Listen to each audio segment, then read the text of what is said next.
Amén. Bien. ¿Cómo están? Qué bueno. ¿Saben qué se celebra en muchos lugares hoy día? Domingo de Ramos. ¿Y trajeron sus ramitos o no? ¿No? Ok. Era por si acaso, por si acaso. De repente, si alguien lo traía en la cartera, lo podía sacar, si no, no le vamos a decir nada. Oiga, hoy día y el próximo domingo vamos a hacer un paréntesis en la serie que estamos dando de Santiago y vamos a predicar dos enseñanzas que tienen que ver con Semana Santa. Específicamente hoy día vamos a hablar de lo que es Domingo de Ramos. Así que le invito, por favor, a que abra su Biblia en el libro de Juan, capítulo 12, versículos 12 al 19, para que podamos compartir la palabra del Señor. Juan 12, del 12 al 19. Cuando lo encuentre, ¿me puede decir amén, por favor? Bien, para que leamos todos juntos. Juan 12, del 12 al 19 dice así: El siguiente día, grandes multitudes que habían venido a la fiesta, al oír que Jesús venía a Jerusalén, tomaron ramas de palmera y salieron a recibirle, y clamaban: Hosana, bendito el que viene en el nombre del Señor, el Rey de Israel. Y halló Jesús un asnillo y montó sobre él, como está escrito: No temas, hija de Sión, he aquí tu rey viene, montado sobre un pollino de asna. Estas cosas no las entendieron sus discípulos al principio, pero cuando Jesús fue glorificado, entonces se acordaron de que estas cosas estaban escritas acerca de él y de que se las habían hecho. Y daba testimonio la gente que estaba con él cuando llamó a Lázaro del sepulcro y le resucitó de los muertos, por lo cual también había venido la gente a recibirle, porque había oído que él había hecho esta señal. Pero los fariseos dijeron entre sí: Ya veis que no conseguís nada, mirad, el mundo se va tras él. Bien, como les decía, hoy es un día en que en muchos lugares del mundo las religiones cristianas, entiéndase en toda la extensión de lo que significa, muchas de ellas celebran lo que es el Domingo de Ramos, ¿ya? El Domingo de Ramos, para que comencemos a desmitificar quizás algunas cosas, está basado precisamente en el texto que estamos leyendo, y quizás algunos de ustedes tengan alguna noción de lo que significa o de lo que se hace por los que fueron católicos, ¿no? ¿Quién fue católico en algún momento? ¿Sí? Ok, bien. Entonces, ¿tiene alguna idea de lo que significa, no? Bien. Antes de que veamos en detalle el texto que leímos, quiero que miremos un poco de contexto para que entendamos bien por qué Juan escribió estas cosas y por qué nos van a servir. Poco antes del episodio que Juan nos está narrando acá en el capítulo 12, Jesús estuvo dando una serie de enseñanzas y realizando una serie de milagros que llamaron la atención de la gente como de los fariseos. Y solo para ser un poco más específico, por ahí en el capítulo 10 de Juan, se nos narra que Jesús estaba enseñando en el pórtico de Salomón en los días de la fiesta de la dedicación. Ese episodio es trascendental en el plan de Dios porque Jesús afirma en esa ocasión ser igual a Dios. Por ese episodio, por esa enseñanza, es que los fariseos en algún momento determinaron apedrear a Jesús. Ellos ya estaban decididos a matar a Jesús. Luego de eso, de ese episodio en que Jesús finalmente salió de aquel lugar, porque los fariseos lo querían apedrear, Jesús es notificado de que su amigo, su muy amado amigo Lázaro, estaba muy enfermo. Y tenemos este paréntesis un poco extraño que la otra vez vimos, que Jesús no va inmediatamente, sino que se toma un par de días antes de ir a visitar a Lázaro. ¿Se recuerdan? Qué bueno. Después de eso, Jesús efectivamente se acerca al lugar donde estaba Lázaro y había muerto, llevaba un par de días muerto y él lo llama, ¿cierto?, desde la tumba y ocurre un milagro maravilloso. Lázaro se levanta y sale de su lugar, la gente se asombra y los fariseos se enojan más. Esta vez no solo porque Jesús estaba enseñando y la gente lo seguía, sino porque además mucha gente estaba interesada en Jesús porque había visto que Lázaro había resucitado. Entonces ahora la multitud que estaba siguiendo a Jesús era mucho más grande que antes y se acercaban y le buscaban, no solo porque habían escuchado de Jesús, sino porque algunos habían recibido testimonio de que Lázaro había resucitado y otros hasta habían visto con sus ojos que Lázaro había resucitado. Hasta ahí ok, ¿cierto? Ok, justo en ese marco entramos en este episodio en que Jesús primero es ungido con este perfume caro, y luego viene este episodio en que se ve la entrada triunfal, que se le llama, donde Jesús entra a Jerusalén y la gente le sale a recibir. ¿Por qué quería poner esto en contexto? Porque teniendo esta información nos va a ayudar mucho a ver qué estaba pasando en el corazón de estas personas que salieron a recibir a Jesús. El sermón de hoy día, como vimos, se va a llamar Domingo de Ramos, tal cual. Y lo primero que quiero que veamos es un punto que es muy importante y que le quise llamar expectativas irreales acerca de Jesús. Desde el versículo 12 dice: al siguiente día, grandes multitudes que habían venido a la fiesta, al oír que Jesús venía a Jerusalén, tomaron ramas de palmera y salieron a recibirle y clamaban: Hosana, bendito el que viene en el nombre del Señor, el Rey de Israel. Después en el versículo 16 dice: estas cosas no las entendieron sus discípulos, lo que pasó ahí, ¿cierto? Al principio, pero cuando Jesús fue glorificado, entonces se acordaron de que estas cosas estaban escritas acerca de él y que se las habían dicho. Y daba testimonio a la gente que estaba con él cuando llamó a Lázaro del sepulcro y le resucitó de los muertos, por lo cual también había venido la gente a recibirle porque había oído que él había hecho esta señal. Y los fariseos dijeron entre sí: ya veis que no conseguís nada, mirad, el mundo va tras él. En este relato Juan parte contando las consecuencias del milagro de la resurrección de Lázaro. Jesús ya había hecho una serie de milagros hacia atrás, ya estaba teniendo mucha fama por todo lo que había hecho, pero por así decirlo, la resurrección de Lázaro marcó un momento crucial en el plan de Dios, porque despertó con mucho mayor ímpetu el deseo de los fariseos de querer eliminar a Jesús y eliminar a Lázaro por la competencia que les estaba generando a ellos. Ahora, Juan, es interesante que nos narra este pedazo de texto en el Evangelio, porque nos da algunos detalles de lo que pasó en esta entrada triunfal, y creo que vamos a ver un poco las motivaciones incorrectas que hay en muchos en la celebración de esta fiesta, pero también nos explica qué pasaba con estas multitudes. Las multitudes habían visto a Lázaro resucitar, habían visto a Jesús haciendo muchos milagros, y justo en la época en que Jesús venía entrando eran 6 días antes de la celebración de la Pascua. Este punto es muy importante y de hecho es crucial porque nos va a hablar algo en toda la narrativa del plan de Dios, pero también es algo importante por lo que sucede en la gente que estaba ahí. La fiesta de la Pascua era una fiesta en que se celebraba la salida de la esclavitud de Egipto. Usted lo recuerda, ¿cierto? De hecho, en Éxodo 12 nos narra lo siguiente: habló Jesús a Moisés, desde el versículo 1, y a Aarón en la tierra de Egipto diciendo: este mes os será principio de los meses para vosotros, será este el primero de los meses del año. Hablad a toda la congregación de Israel diciendo: en el día de este mes tómese cada uno un cordero, según las familias de los padres, un cordero por familia. Mas si la familia fuere tan pequeña que no baste para comer el cordero, entonces él y su vecino inmediato a su casa tomarán uno según el número de las personas, conforme al comer de cada hombre, haréis la cuenta sobre el cordero. El animal será sin defecto, macho de 1 año.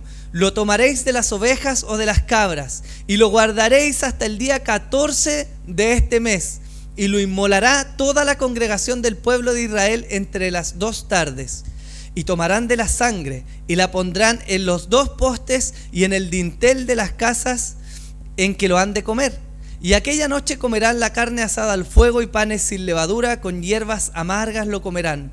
Ninguna cosa comeréis de él cruda, ni cocida en agua, sino asada al fuego, su cabeza con sus pies y sus entrañas. Ninguna cosa dejaréis de él hasta la mañana. y lo que quedare hasta la mañana lo quemaréis en el fuego, y lo comeréis así, ceñidos vuestros lomos, vuestro calzado en vuestros pies, y vuestro bordón en vuestra mano, y lo comeréis apresuradamente, es la Pascua de Jehová. Pues yo pasaré aquella noche por la tierra de Egipto, y heriré a todo primogénito en la tierra de Egipto, así de los hombres como de las bestias, y ejecutaré mis juicios en todos los dioses de Egipto, yo Jehová. Y la sangre os será por señal en las casas donde vosotros estéis, y veré la sangre y pasaré de vosotros, y no habrá en vosotros plaga de mortandad cuando hiera la tierra de Egipto. Este día os será en memoria, y lo celebraréis como fiesta solemne para Jehová durante vuestras generaciones, por estatuto perpetuo lo celebraréis. Amén. Entonces miren, veamos toda la figura. Jesús venía realizando una serie de milagros que de alguna manera concluye con este milagro glorioso, porque resucitó a una persona muerta. No sanó a alguien simplemente, no simplemente le dio la vista a un ciego, que es maravilloso, ¿cierto? O hizo andar un cojo, o convirtió el agua en vino, milagros maravillosos que hizo, sino que esta vez, un hombre que estaba muerto de hace días, que no tenía ninguna posibilidad de levantarse, porque no era una enfermedad, Jesús lo llamó y lo resucitó. Fue un milagro tremendo, tremendo, tremendo. Y sucede que este mismo Jesús que había hecho estos milagros se acerca a Jerusalén, pero no se acerca en cualquier fecha. Como buen judío, ¿cierto? Se acerca justo para la celebración de la fiesta de la Pascua. Y aquí es interesante lo que ocurre, porque en la celebración los israelitas tenían probablemente sentimientos encontrados. Probablemente algunos israelitas se gozaban de recordar lo que Dios había hecho, porque sabían que celebraban o conmemoraban un hecho que les había libertado de la esclavitud en Egipto, y eso era motivo de alegría, ¿o no? ¿Qué cree usted? Pero por otro lado, había muchos israelitas que celebraban quizás con un sabor amargo y con tristeza en sus corazones. ¿Sabe por qué? Porque si antes habían salido de Egipto, hoy día estaban bajo el yugo del Imperio Romano. Ellos todavía estaban, entre comillas, como esclavos. A pesar de estar en su tierra y estar en la ciudad que Dios había elegido para construir un templo y morar ahí, los israelitas, ante esta nueva celebración, seguían estando bajo el yugo de otro imperio. Por lo tanto, la celebración tenía un sabor como agridulce. Un poco de gozo por recordar lo que Dios había hecho y lo que claramente podía hacer, pero la amargura de verse nuevamente bajo un imperio opresor y que estaba sobre ellos. En este contexto, Jesús sube a Jerusalén. Y esto marca una tremenda diferencia. Marca la diferencia de que este hombre, Jesús, que era considerado por muchos un profeta, muchos decían que él era un profeta. Muchos habían escuchado de los milagros, otros los habían visto. Otros quizás seguramente habían recibido milagros de parte del Señor y lo veían que ahora subía a Jerusalén. ¿Sabe cuándo? Justo en la fiesta de la Pascua. Y aquí pasa algo increíble, porque este pueblo que sale a recibir a Jesús con palmas en sus manos, con todo este gozo, con toda esta alegría, tenía una motivación incorrecta para celebrar y para recibir a Jesús. El pueblo tenía la esperanza de ser liberados del yugo de los romanos. Ellos estaban celebrando a Jesús no porque le reconocían como el Señor y Rey. Ellos estaban celebrando un hombre que decían, si tiene poder para levantar a los muertos, de seguro tiene poder para romper el yugo del imperio romano de sobre nosotros. ¿Me entiende? Eso era lo que el pueblo estaba pensando. Entonces, ¿qué hizo este pueblo que vio que este gran profeta, este hombre de Dios, que tenía poder de Dios y que hacía milagros, se acercaba a Jerusalén? Lo natural. Tomaron ramas de palmera y salieron a recibirle. Y clamaban Hosana. El clamor Hosana tenía un peso histórico para Israel, porque era la traducción de algo que significaba literalmente salva ahora, salva te pedimos. Cuando el pueblo gritaba Hosana, Hosana, era como si literalmente estuvieran gritando, te suplicamos, oh Jehová, que nos salves ahora. El Hosana que ellos emitían a Jesús era un Hosana por salvación. Y no la salvación que usted y yo conocemos, que es la salvación de nuestros pecados, es la salvación de vivir en un contexto donde eran un pueblo oprimido. Ellos querían una liberación política. El pueblo no estaba aguardando al Mesías que iba a cambiar sus corazones. El pueblo aguardaba al Mesías que iba a tomar armas, que iba a levantar un ejército e iba a recuperar la independencia de Israel. Por eso el pueblo alababa a Jesús. Por eso mucha gente se conglomeró y salía. Ahora mire, hay algo particular de esto. El pueblo salió con ramas de palmera. Y es interesante porque Juan nos da el detalle, inspirado por el Espíritu Santo, no porque sí, sino porque había un detalle. La fiesta de los tabernáculos, que hoy día aún se celebra por los judíos y que tiene por objetivo recordar a los israelitas la provisión y el cuidado de Dios a su pueblo cuando ellos peregrinaron por el desierto, era usualmente celebrada con hojas de palmera. ¿Por qué? Porque en ellos realmente había gozo de lo que Dios había hecho por ellos. Imagínense, 40 años vagando por el desierto, Dios suministrándole el sustento de manera milagrosa. Imagínese usted hoy día se levantara y en vez de decir voy a ir a comprar pan, abre la puerta, estira la mano y saca el maná. Listo. Maravilloso, ¿no? Y cuando el pueblo tenía hambre en el desierto y clamó y reclamó al Señor, ¿qué hizo Dios? Hizo que las aves vinieran y se asentaran ahí, se quedaran quietitas para que los israelitas las tomaran, ¿cierto? Ellos celebraban con un gozo genuino. Esta multitud que salió a recibir a Jesús tenía un gozo sincero. Ellos de verdad se alegraron. De verdad creían que en este punto podía llegar la liberación política. Por eso ellos gritaron en el versículo 12, la segunda parte, bendito el que viene en el nombre del Señor, el Rey de Israel. En ese punto el corazón de la gente es manifestado. Ellos querían a Jesús como rey, pero lo querían como un rey guerrero, un rey político, un rey con fuerza y destreza, con estrategia para levantar a Israel contra los romanos. Ellos no estaban esperando al siervo humilde, ellos estaban esperando al Señor que era de armas tomar. Pero su gozo en este punto era genuino.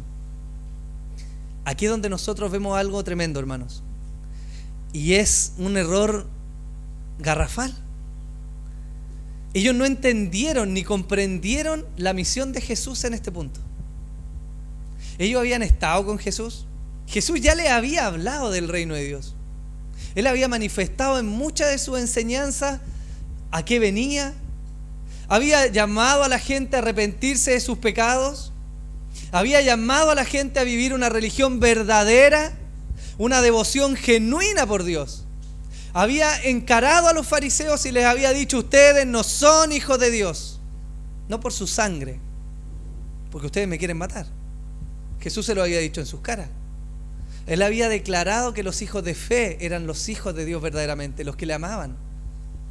Y en medio de todo esto, en medio de todo este pueblo que recibió muchas de estas enseñanzas, ellos van y más encima lo quieren levantar como un rey. Lo quieren poner como figura para encabezar la rebelión de Israel contra el imperio romano. Ellos tenían la esperanza de ser libertados. Poco después, en el mismo Evangelio de Juan, en otro episodio, Jesús dijo, mi reino no es de este mundo. Si mi reino fuera de este mundo, mis servidores pelearían para que yo no fuera entregado a los judíos. Pero mi reino no es de aquí. Eso lo dijo Jesús en Juan 18:36. Entonces, mire esto. ¿Qué aprendemos de esto? Que puede existir un gozo sincero. Y quizás muchos de nosotros hoy día tuvimos gozo en nuestro corazón y vinimos y cantamos, ¿cierto? Gloria a Dios, con un gozo sincero, ¿no? Porque me imagino que más de alguno de ustedes de manera sincera cantó al Señor hoy día, ¿no? ¿Sí? Puede que este pueblo haya tenido una esperanza verdadera. Ellos no estaban quizás en la duda, ellos querían, ellos confiaban en que Jesús podía ser el libertador. Y claramente su anhelo era noble, o sea, ¿no era loable acaso que Israel se quitara el yugo de Roma y que fueran un estado independiente? ¿Qué cree usted? Pero en el fondo, la motivación de esta multitud está equivocada. La misión de Jesús jamás fue derrotar al imperio romano. Jamás fue quitar el yugo de Roma de sobre el pueblo. No fue levantar un ejército terrenal, no fue levantarse en armas. Por el contrario, la misión de Jesús fue levantarse en amor para que todos pudieran ver su cruz. Esa fue la misión de Jesús. Y esto era lo que las multitudes no estaban entendiendo. Entonces aquí es importante que nosotros veamos esto. Usted que cantó hoy día, ¿por qué cantó? ¿Por qué adoró a Jesús? Si vino hasta este lugar hoy día, ¿cuáles son las esperanzas que usted tiene? ¿Por qué ha decidido seguirle? Estas preguntas, quizás muy básicas, a la luz de este texto, nos tienen que llevar a reflexionar. Porque es fundamental para la vida cristiana tener estas preguntas resueltas para uno mismo. Jesús puede ser para usted mucho más de lo que se imaginaba. O puede ser la peor decepción de su vida. ¿Sabe de qué va a depender? ¿De qué está esperando usted de Jesús? Estas mismas multitudes que vitoreaban a Jesús y que le salieron a recibir con palmas, fueron las multitudes que después estaban pidiendo a Barrabás y estaban pidiendo a Jesús crucificado. Pasaron del amor al odio. ¿Sabe por qué? Porque su expectativa de Jesús no se cumplió. Porque ellos tenían el foco claramente mal puesto. Ellos querían algo que Jesús no venía a dar. Y aquí es donde nosotros tenemos que ver esto. Porque quizás alguno de los que hoy día estamos acá está esperando una sanidad en su cuerpo. Y yo creo que Dios puede hacerlo, ¿no? Pero Él no vino solo a sanar. Quizás algunos de los que están acá siguen a Jesús porque desean ser prosperados económicamente. Y creen que Jesús les va a dar grandes casas, buenos autos, el mejor trabajo, riquezas, viajes, lujos. Puede ser. Quizás algunos de los que están acá los siguen porque esperan que Él establezca su reino aquí y ahora y termine con la injusticia y la corrupción en la tierra. Puede ser. Quizás algunos siguen a Jesús porque seguirlo en nuestro contexto cultural ofrece una vida tranquila, ¿cierto? Ser cristiano es ser tranquilo, no toma mucho, espero. El Señor nos conoce, hermanos. Quizás nos ofrece la posibilidad de criar hijos de una manera muy contracultural a lo que hoy día vemos en la sociedad, ¿no? Tranquilo, sosegado, ojalá bien respetuosos. La Nati debe haber pensado, usa palabras de la abuelita del Jonah.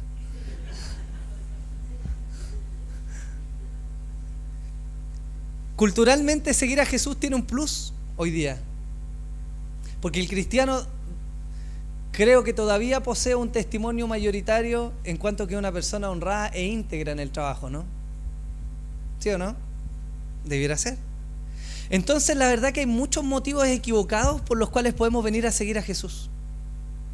Son muchos los motivos incorrectos por los cuales podemos llegar a Él. Igual que esta multitud. Quizás vinimos por milagro, por sanidad, por respuesta a oraciones. Y no quiero decir que Dios no puede responder. Pero quiero que reflexionemos acerca de realmente qué es lo que nos motiva a levantar nuestras manos y a decir: Jesús, te voy a seguir, eres mi Señor, eres mi Rey, te voy a dar mi vida. Porque si es una motivación errada, estamos mal, hermanos. Cuando te levantaste esta mañana y decidiste salir de tu cama calientita, ¿cierto? A esa hora como las 7:30, las 7, 7:45, dependiendo si venías a orar de dónde vives. ¿Por qué lo hiciste? ¿Por qué te levantaste? ¿Porque tienes un compromiso con las personas que están alrededor tuyo? Porque para que tu pastor no te diga nada y no te ande preguntando: hoy no te vi el domingo pasado, y te tengas que responder: hoy estaba calientito, no me quise levantar. ¿Por qué viniste? ¿Viniste acaso para que Dios vea tu esfuerzo al venir y entonces diga: ese hermano que fiel al estar en la iglesia, a ese lo voy a bendecir, por eso viniste? Porque si viniste por alguno de estos motivos, estás equivocado. Estás errando en el blanco. Debemos examinar con detalle, hermano, las motivaciones de nuestro corazón. No vaya a ser que estemos cantando a Jesús, que le juremos lealtad y que mañana, cuando nuestras expectativas no se cumplan, seamos los primeros en pedir su cabeza. ¿O no? ¿Cuánta gente ha estado fuera que dice, no, yo lo intenté, pero mi mamá no se sanó? No, en realidad me fue peor cuando me hice cristiano. Perdí mi trabajo, nunca me contrataron en lo que yo quería, así que no vale la pena. Parece quizás un poco ridículo, ¿cierto? Pero fíjese que eso ocurre. Y ocurre más cuando la expectativa que nosotros tenemos de Él y lo que esperamos de Jesús no es lo que claramente Él viene a hacer. El problema no estaba en Jesús, porque Él incluso tenía el poder para quitarse el yugo de Roma así de fácil. El problema no estaba en Jesús. El problema eran las expectativas de la gente que venía tras Jesús. Muchos se acercaban a Él por los panes y por los peces. Muchos se acercaban porque querían recibir algo, porque sabían que había poder en Él, porque sabían que había prosperidad de alguna manera en Jesús. Y la pregunta es, ¿por qué vinimos? ¿Por qué seguimos a Jesús? ¿Por qué estamos aquí hoy día? Juan nos deja eso planteado y nos saca a la luz el corazón que tenían estas personas, la motivación que tenían. Ellos querían ser libres del imperio romano, nada más. Y no estaban pensando en todo lo que significaba. De hecho, es muy curioso porque aquí hay entre comillas una doble lectura. Nosotros leemos este texto hoy día en el año 2019, muchísimo tiempo después de que estos acontecimientos ocurrieron, y tenemos el registro que Juan nos dejó. Y Juan nos dejó una profecía ahí que sigue este texto, que la vamos a leer para que nosotros nos caiga la teja, ¿cierto? O sea, dense cuenta. Pero los judíos que estaban ahí en este tiempo eran judíos. Ellos sabían la ley. Ellos conocían las profecías. Ellos se instruían desde niños en lo que el Antiguo Testamento decía.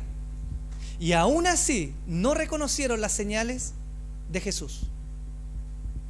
Y no se dieron cuenta del tipo de rey que venía y el tipo de Mesías que venía. El versículo 14 dice así: y halló Jesús un asnillo y montó sobre él, como está escrito: no temas, hija de Sión, he aquí tu rey viene montado sobre un pollino de asna. Juan nos entrega este regalo a nosotros, porque claramente nadie, cuando Jesús iba entrando y la gente lo vitoreaba, nadie se paró con un cartel que decía: acuérdense de la profecía de Zacarías 9:9, miren. Eso nadie lo hizo. Eso lo tenemos nosotros hoy día. Pero debió haber estado en la mente y en el corazón de los israelitas. Debió, pero no estuvo. ¿Qué dice Zacarías 9:9?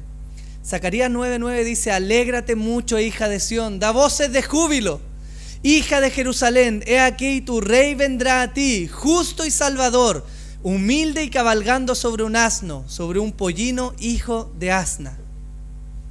¿Por qué esta profecía es importante? Zacarías se escribió alrededor del 520 al 480 antes de Cristo. Ese fue el plazo, muchos siglos antes de que este acontecimiento ocurriera. Y el libro de Zacarías tiene dos grandes divisiones. Del capítulo 1 al 8, Zacarías anuncia la restauración del templo.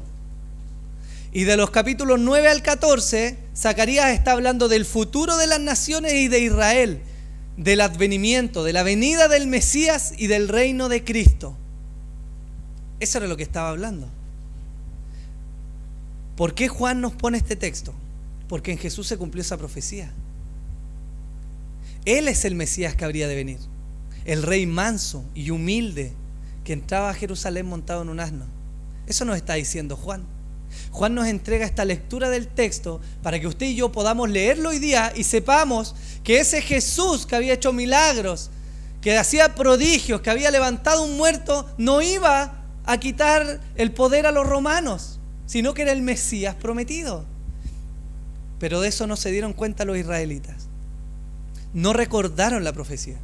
Ellos simplemente querían un gran rey, querían un Saúl, alguien que tuviera poder para pelear sus batallas. Eso querían ellos. Querían a Jesús no por quien Él era, sino por lo que Jesús podía darles. Eso estaban pensando los israelitas. ¿Me sigue o no? Entonces, claramente, esto nos ayuda a nosotros a comprender el objetivo de Jesús y la forma en que Él iba a lograr este objetivo. 610 años pasaron aproximadamente entre que se dio esta profecía en Zacarías y Juan escribió el Evangelio. Probablemente unos 550 años desde que se dio la profecía y los hechos estaban ocurriendo y Jesús estaba entrando sobre un asno en Jerusalén. Mucho tiempo, muchos años habían pasado. Y nosotros recordando esto, podemos ver algo que quizás para los israelitas claramente no fue vívido en ese momento. Pero nosotros podemos ver, ¿se cumplió esta profecía? ¿Se cumplió esta profecía de Zacarías? ¿Sí? ¿De verdad? ¿De verdad lo cree? Pero hubieron como 550 años de diferencia. Más de 5 generaciones. Y se cumplió. Entonces mi pregunta es, ¿cómo estamos mirando hoy día nosotros las Escrituras? ¿Estás indagando en las Escrituras lo que ellas dicen de Jesús? Porque ¿cuál fue el problema de los israelitas? Se olvidaron de la profecía y se olvidaron de lo que decía acerca de Jesús. Efectivamente, y sin la intención de que así fuera, el rey venía. El rey efectivamente estaba entrando. Y todo ese loor, esa alabanza, esa vítores a Jesús, estaban en alguna medida bien enfocados porque efectivamente era el rey. Y por otro lado estaban mal enfocados porque ellos creían que era otro tipo de rey. La pregunta entonces para nosotros es, ¿qué rayos estamos buscando en la Escritura? ¿A qué Jesús estamos siguiendo? ¿Al Jesús milagrero? ¿A ese que si te dice, pásame la llave de tu auto, te voy a entregar 2 autos? ¿A ese Jesús estamos siguiendo? ¿Estamos siguiendo al Jesús que creemos nos va a dar la estabilidad que necesitamos en nuestra vida? ¿Inteligencia para enriquecernos y sacar mejores proyectos y vivir mejor? Para librarnos del yugo de nuestro empleador. ¿Para eso? Para librarnos del yugo de nuestro gobierno corrupto. ¿Ese Jesús queremos hoy día? Es heavy como nuestro corazón no es tan diferente al de los israelitas. Porque a pesar de que estamos acá hoy día, me atrevería a decir que muchos venimos a veces con una motivación equivocada, esperando simplemente que Jesús nos resuelva algo. Tenemos problemas, a veces problemas que no buscamos, como puede ser una enfermedad, o a veces lo buscamos por un descuido. A veces por descuidado y tomar malas decisiones nos metemos en problemas financieros y sufrimos, ¿o no? Y venimos a Jesús porque Jesús es la respuesta a todos los problemas, ¿cierto? Pero Jesús no es ese tipo de rey. No es el rey que prometió arreglar todos los problemas. Aunque en su infinita misericordia estoy seguro de que más de alguno de nosotros nos ha resuelto problemas, ¿o no? ¿Sí o no? Pero no vino para eso. Entonces, mire, esto va más allá de un conocimiento histórico. Conocer esto es trascendental porque nos ayuda a tener una visión correcta y entonces una sincera y verdadera esperanza y fe de Jesús. Lo que usted puede esperar de Jesús es lo que la Escritura nos dice que Él nos puede dar. La única forma en que nuestras expectativas de Jesús no sean erradas es mediante el conocimiento de las Escrituras. No hay otra forma. Usted puede meditar, puede recitar mantras, quién sabe cuánta cosa puede hacer. Pero no hay nada más certero que las Escrituras para mostrarnos lo que Jesús es y lo que Él vino a hacer. Todo lo demás es errar. Juan pudo haber obviado esta referencia, pero quería resaltar el cumplimiento de aquella profecía en la persona de Jesús y la veracidad de la misma. ¿Para qué? Esto Juan no lo escribió para los que estuvieron viendo cómo Jesús entraba. Esto Juan lo escribió para nosotros, para que no cayéramos en el mismo error de seguir anhelando a un Jesús que no es el Jesús de la Escritura. ¿Me entienden? Hay padres permisivos con sus hijos, que no son estorbo, escúcheme bien, que no son estorbo a que sus hijos tengan relaciones con incrédulos. Cuando la Escritura, ¿qué dice? ¿Qué dice la Escritura? Puede ser. No se unan en yugo desigual, eso dice, dígalo. Y aquí hay una función de los padres, porque si bien los padres no están con un látigo para obligar en todo a sus hijos, al menos debieran ser estorbo cuando ven que sus hijos se están desviando. ¿Pero por qué somos permisivos? Porque somos ignorantes de lo que las Escrituras dicen.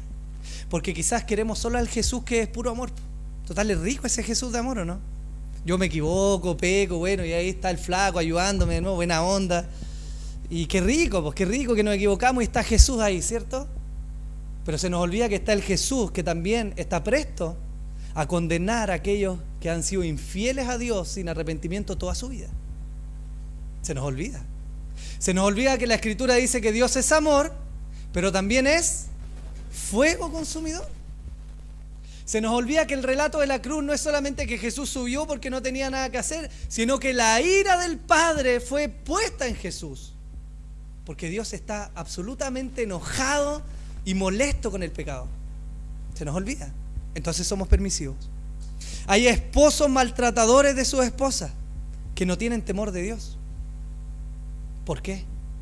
Porque probablemente tienen una visión muy equivocada de Jesús. Una visión machista quizás.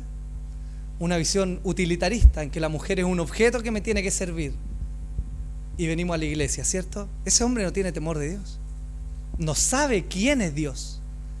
Hay mujeres o esposas calumniadoras y que se quejan por todo de sus esposos. No tienen conocimiento de Dios. Hay niños desobedientes que responden por todo. No conocen el juicio de Dios. No saben. Hermanos, ignoramos muchas cosas. Habemos líderes a veces livianos en nuestro servicio, negligentes en nuestra obra para con el Señor, porque no tenemos conocimiento del Dios verdadero que la Escritura nos está mostrando. Pensamos que Dios es liviano o pensamos que Dios es legalista. Son las Escrituras las que nos dan una verdadera lectura de quién es Dios, de quién es Jesús. Si no nos anclamos en eso, claramente vamos a errar. Hay pelambre, hay injurias, hay calumnias, enemistades, hay lujurias y otra serie de pecados que toleramos porque no tenemos conocimiento del Jesús al que le venimos a cantar. ¿Me entiende? Claramente hay quienes esperan de Jesús sus bendiciones y no le esperan a Él. Qué perdidos y miserables son. Qué perdidos y miserables somos cuando esperamos solo lo que Jesús puede dar y no le esperamos a Él. No podemos ser como ese pueblo, hermanos. Ni los discípulos ni las multitudes comprendían bien lo que estaba pasando. Juan también nos deja ese apartado y dice, los discípulos no entendían qué estaba pasando hasta que después fue glorificado. Días después, de veras que estaba escrito. Y ahí comprendieron, ahí les cayó la teja, ¿cierto? De hecho, Jesús tuvo que aparecer de nuevo y estar con ellos y compartirles por 40 días, dice Lucas 24, para que ellos comprendieran. ¿Qué nos faltará a nosotros para comprender, hermano? Está muy denso. Espere, hay esperanza, hay esperanza. No se inquiete. Mire, ni nosotros ni nuestras familias vamos a comprender quién es Jesús hasta que nos peguemos a la Escritura. No hay otra forma. Cuando estudiamos un poco de teología, nos damos cuenta que Jesús tiene una personalidad. Él tiene una forma de ser y es marcada, Él no es ambiguo. No podemos decir, no, Jesús es rojo, no, para mí es verde, no, para mí es amarillo, bueno, de todos colores. No, Él tiene una forma de ser. Hay cosas que le agradan y cosas que no le agradan. Hay cosas que nos dejó para nuestra sabiduría y nos dijo, no hagan esto. Claramente por las consecuencias. Dios, creo que en la mayoría de la Escritura, no sé, 99% de la Escritura es bastante clara respecto de lo que Dios quiere de nosotros. El problema es que nosotros buscamos otras fuentes, otras voces, otras sabidurías y nos vamos a la fuente de la Escritura. Por eso Juan nos dejó. Juan pudo haber obviado esto. En el relato de la entrada de Jesús, Juan pudo haberlo obviado, si los acontecimientos ya habían ocurrido, pero los dejó para registro de los cristianos que después iban a leer este episodio, para advertirnos acerca de las motivaciones por las cuales estamos siguiendo a Jesús. ¿Por qué? Porque Él es el verdadero Cordero de Dios. Éxodo 12, versículos 3, 5 y 6 dice así: hablad a toda la congregación de Israel diciendo, en el día 10 de este mes, tómese cada uno un cordero según la familia de los padres, un cordero por familia. El animal será sin defecto, versículo 5, macho de 1 año, lo tomaréis de las ovejas o de las cabras, y lo guardaréis hasta el día 14 de este mes, y lo inmolará toda la congregación del pueblo de Israel entre las 2 tardes. Esto estaba pasando. El cumplimiento de la Pascua estaba pasando con Jesús. En el día en que Él se acercó, era el día de la dedicación del Cordero. Y es heavy cómo Dios estaba poniendo a Jesús, eligiendo Él al Cordero que iba a ser para el sacrificio, para la salvación de su pueblo. Él estaba celebrando la verdadera Pascua. El verdadero Cordero había llegado y ciertamente traía libertad. El problema es que no era la libertad que el pueblo esperaba. Nosotros podemos estar esperando quizás qué tipo de libertad, financiera, quizás independencia laboral, quizás independencia de qué tipo, o qué libertad, o qué estamos esperando de Jesús. Pero la verdadera liberación, hermanos, venía por el perdón de los pecados. Para eso era que Jesús había llegado. Y bien había llegado en la época de la Pascua, claramente en el plan ordenado de Dios para dar cumplimiento a esto, pero no para sacar el yugo de Roma, sino para sacar el yugo del diablo y quitar de una vez por todas el poder del pecado de sobre los escogidos. Para eso había llegado Jesús. La figura de Jesús subiendo a Jerusalén para la Pascua es maravillosa. Y lo es porque nos apunta al sacrificio que tendría lugar. Y aquí voy a hacer un paréntesis porque si no les voy a dar spoiler del próximo sermón. Lo vamos a ver. Pero también es maravillosa este ascenso de Jesús a Jerusalén porque podemos leer entre líneas la instauración de la Pascua. Dios apartando al Cordero. Ya no lo dejó en las manos del hombre. La Pascua era una muestra, era una señal.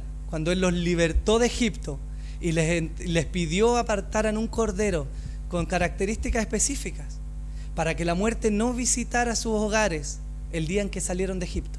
Esa es la Pascua. Eso estaban celebrando los judíos. Ellos se gozaban y se alegraban porque habían sido libertados por Dios. Sus antepasados habían salido de Egipto con incontables riquezas que Dios había puesto en sus manos y salían hacia la tierra prometida, hacia la libertad. Pero mire ahora la figura cambia. Ya no es el hombre que está eligiendo a su rey.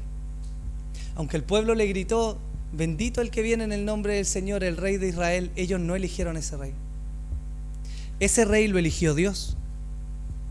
Y el Padre mismo estaba poniendo su cordero en el día en que se apartaba el cordero. Ya antes había sido ungido con el perfume por María. Ya estaba preparándose para ser el cordero del sacrificio. Esta vez elegido por Dios, perfecto, sin mancha, sin pecado, para que de una vez por todas quitara el pecado del mundo.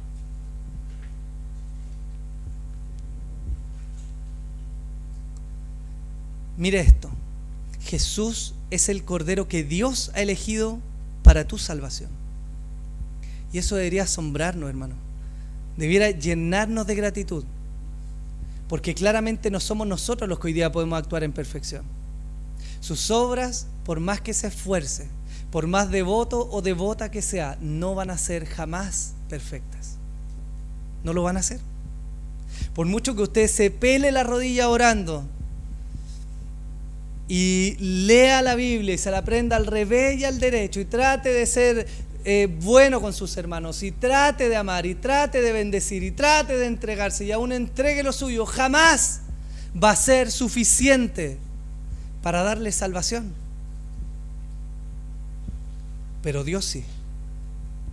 Y Él nos entrega a un Jesús que es humilde, a un Jesús que es un siervo, que es sufriente, que entró a Jerusalén solo en un asno simple, que no maldijo ni reclamó, a un Jesús que conoce la profundidad de nuestros corazones y aún así nos ama, a un Jesús que murió por nuestros pecados, a un Jesús que nos demanda seguirle, pero que intercede por nosotros, que nos pide que amemos a nuestro hermano. Dios nos entregó a un Jesús que no es un rockstar. Él no está preocupado de los mejores escenarios. Él no está preocupado de la mejor parafernalia que podamos tener. Él nos entregó a un Jesús humilde, un Salvador. Y mi pregunta hoy día ¿es suficiente ese Jesús para ti? ¿Será suficiente ese Jesús que vino a salvar? ¿O quieres al Jesús que te da riquezas? Al que te puede dar mejor prosperidad. Porque hay varios predicando esos Jesús. Hay varios predicando un Jesús que no hace nada más que llenar los anhelos egoístas y avaros del corazón del hombre.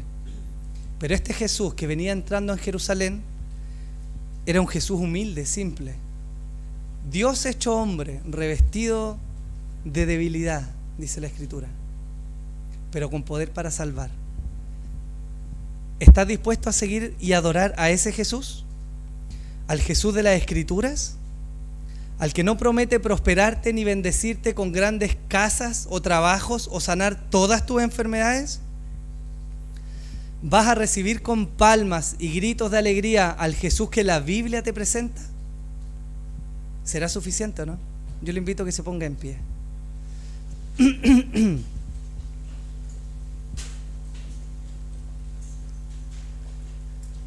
Tengamos un momento para orar. Y si los músicos nos quieren acompañar, también para que cantemos al Señor.